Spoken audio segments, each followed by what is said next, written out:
ராஹாட்டி மருத்துவ குணமுள்ள இயற்கை தானியங்களை கொண்டு தயாரிக்கப்பட்டது.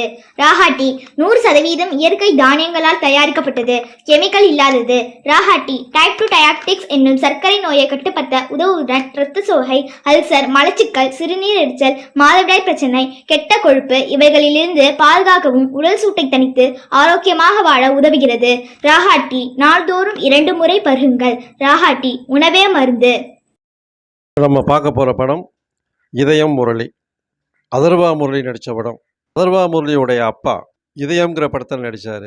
காதலை சொல்ல முடியாமல் கடைசி வரைக்கும் தவிச்சிக்கிட்டு இருக்கிற ஒரு அருமையான காதல் கதை, அழகான வெற்றி படம். அதவே உள்ள காலகட்டத்துக்கு தகுந்த மாதிரி இந்த படத்தை எடுத்திருக்காங்க. இதயம் முரளி.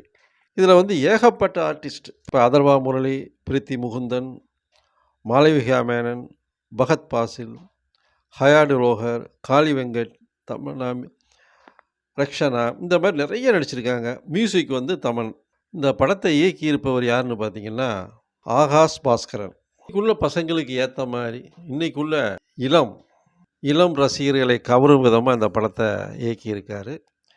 என்ன ஒரே ஒரு விஷயம், படம் ரொம்ப நீண்டுக்கிட்டு போகுது. முதல் பாதி 1.5 ஹவர்கிட்ட போகுது. அதை கொஞ்சம் குறைச்சிருக்கலாம். குறைச்சிருந்தால் இன்னும் கொஞ்சம் விறுவிறுப்பாக போகும். நிறைய இடங்களில் ட்விஸ்ட்னு சொல்லிகிட்டு இருக்காங்க. அது சில இடங்களில் மிகவும் அற்புதமாக பொருந்தி இருக்குது.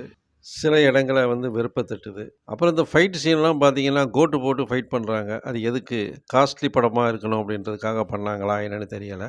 பகத் பாசில் இந்த படத்தில் ஏன் நடித்தார் அப்படிங்கிறது தெரியலை. கதை கேட்கறதுக்கு மட்டுமே அவரை பயன்படுத்தியிருக்காங்க. இருந்தாலும் அவரை பொறுத்த வரைக்கும் அவர் கேரக்டரை அழகாக பண்ணிட்டார். அதர்வா அவருடைய கேரக்டருக்கு அழகாக பண்ணியிருக்காரு. பிரீத்தி முகுந்தன் ரொம்ப அழகாக பண்ணியிருக்காரு. அதர்வா முரளியின் அப்பா முரளி அவர்கள் நடித்த இதயம் படத்தை தழுவுன ஒரு லேட்டஸ்ட்டு கதை. சின்ன வயசு பசங்களுக்கு கண்டிப்பாக பிடிக்கும் அப்படின்னு தான் நினைக்கிறோம். கிளைமேக்ஸ் பரவாயில்ல. படத்தில் நிறைய இடங்களில் காமெடி சீன்கள் கொஞ்சம் நல்லா நிறைய இருக்குது, கொஞ்சம் ரசிக்கும்படியாக இருக்குது. எப்படி பார்த்தாலும் இந்த படத்தை பொறுத்த வரைக்கும் இளம் தலைமுறையினருக்கு இந்த படம் கண்டிப்பாக பிடிக்கும் தான் நினைக்கிறேன். இந்த வாரத்தில் வந்த ஒரு அழகான காதல் கதை சொன்ன விதம் மிகவும் அழகாக இருக்கிறது. மற்றபடி பெருசாக சொல்கிறதுக்கு இந்த படத்தில் ஒன்றும் இல்லை. இந்த வாரத்தில் ஒரு நல்ல லவ் படம் பார்க்கணும்னா இதை போய் பார்க்கலாம். பொழுதுபோக்கிற்காக நிச்சயமாக இந்த படத்தை போய் பார்க்கலாம். நன்றி, வணக்கம். சாமானியின் பார்வையில் 100க்கு 55 மதிப்பெண்கள். நமது சேனலை சப்ஸ்கிரைப் செய்து ஆதரவு தரும்படி அன்புடன் கேட்டுக்கொள்கிறேன்.